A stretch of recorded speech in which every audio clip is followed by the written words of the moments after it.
বুঢ়ালৈ তুমি বুঢ়ালৈ কোৱা কিয় নৈতিকতাৰ ফলন দেখিও মানৱতাৰ পতন দেখিও নিৰ্লজ্জ অলপভাৱে কোৱা কিয়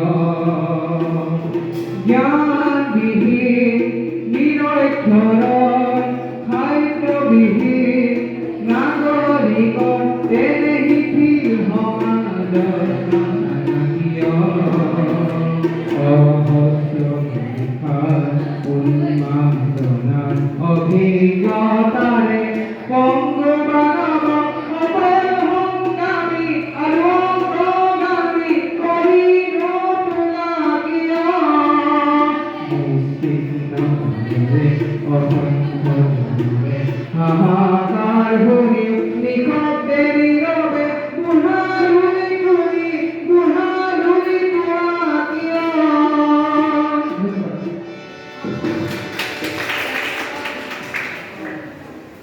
ইয়াৰে আমি ভূপেন্দ্ৰ সংগীত প্ৰতিযোগিতা শেষ হ'ল বুলি ঘোষণা কৰিছোঁ।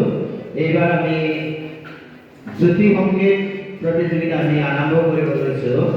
মই জ্যোতি সংগীত প্ৰতিযোগিতাত অংশগ্ৰহণ কৰা ছাত্ৰ ছাত্ৰীসকলৰ নামবোৰ এবাৰ গাই দিব বিচাৰিছোঁ।